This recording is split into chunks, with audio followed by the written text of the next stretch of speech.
Hello, and welcome to Quick Charge by Electrek. I'm Mikey G, and it's Thursday, March 2nd. Yesterday's Investor Day from Tesla was covered in yesterday's episode, and there's a link to that video in the description, if you need to catch up. But there are also a few more details with closer examination.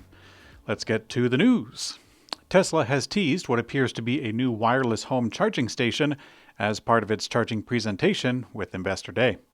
Rebecca Tanucci, the head of global charging infrastructure, put a bit of hype at the end of her segment when she said, quote, "And one more thing. Yes, we've got to scale our infrastructure, and yes, we want to power it via renewable sources. But we are Tesla. So we also want to make sure that we are continuing to be focused on providing incredible charging experiences."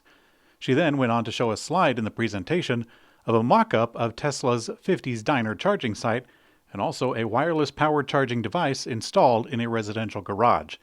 The image shows a wall-mounted unit with a cable running to a pad that rests underneath the rear of the vehicle.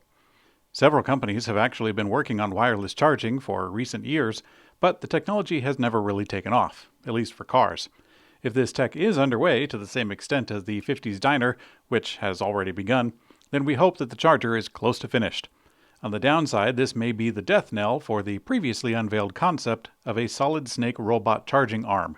And yes, Elon Musk made a video game reference with that product. This is Snake. Do I still have time?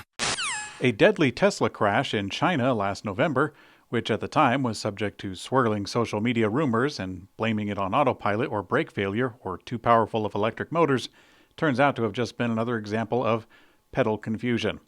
The video of the crash received quite a lot of play because of how dramatic it was. In about 30 seconds, a Model Y traveled 1.5 miles at 101 miles an hour at the peak, weaving through traffic, sideswiping other vehicles until it finally crashed into a storefront. The whole thing was tracked by Chinese CCTV cameras and stitched together. And now, data from the car's event data recorder has been posted to the internet by Xiao Te, a Tesla owner in China. And the data shows that in seconds before the crash, the accelerator pedal was held at 100%, with no brakes applied. Further, the steering wheel did show inputs during that time frame, autopilot wasn't active, and the car's stability control system was. Other complaints about runaway autopilot have been investigated around the globe, including here in the United States, where the NHTSA has found that driver error is normally the cause. Looking into details, the NHTSA says that 16,000 preventable crashes occur every year in the U.S. due to pedal error. And it seems that Tesla is not immune.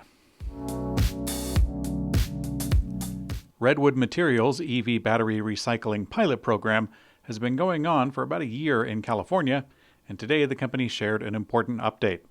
Battery recycling is expected to become increasingly important in the coming years as EV battery packs start reaching end of life, and companies like Redwood are spearheading the wave. They now report 95% efficiency in recovering important metals from the packs that they have so far. With the EV market rapidly growing, recycling of old batteries will still make up a minority of battery supply, considering that there isn't a huge stock to draw from in the past years. However, that will increase, and these recycled batteries will qualify for government incentives in the USA. The Inflation Reduction Act says that EV tax credit for battery sourcing requirements stipulates that critical materials must be extracted, processed, or recycled in the U.S. or U.S. partners. This means that even if the battery materials originate elsewhere, as long as they're recycled here, then it's fair game. Hopefully this doesn't open up a loophole in which car companies can source batteries from somewhere else and then slap a sticker on it claiming that it was recycled. Oh, who am I kidding? If there's money in it, then it's going to happen.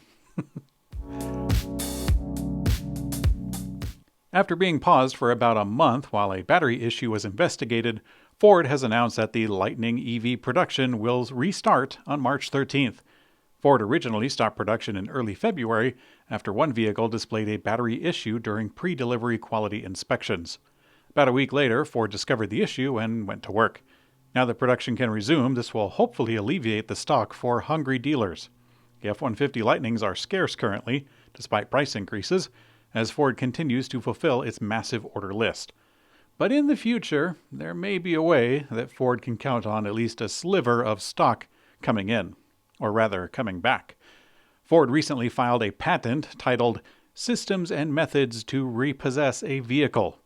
And in the patent, it would allow future EVs, or really any car, to repossess themselves.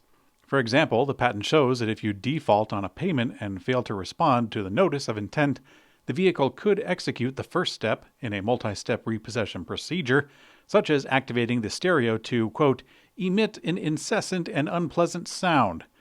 And they want to do this every time you step in it. If things escalate, the car can autonomously move to a convenient towing spot to be repossessed or to the impound lot itself.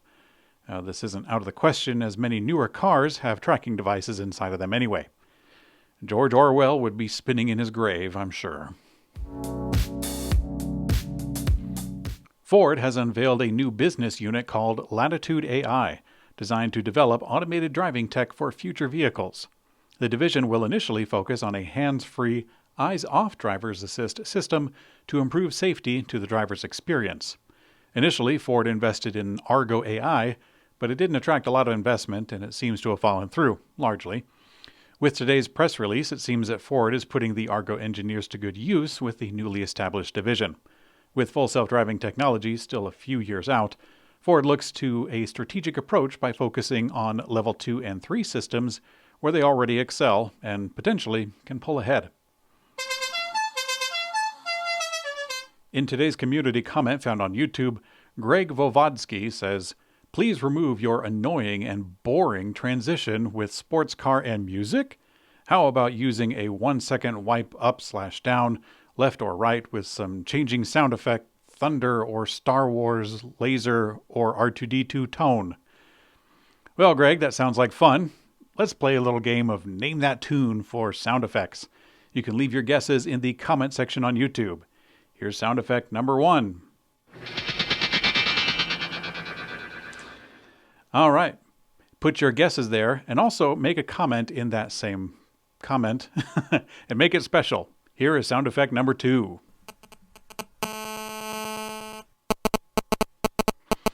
All right, here is number 3. Actually, it's a few sounds, but they're all from one place. If you know it, you know it. Okay, thanks for playing. The first person to correctly identify all 3 wins their comment read on Saturday's episode of Quick Charge. Thanks for watching Quick Charge by Electrek. I'm Mikey G, and I hope you have a great day.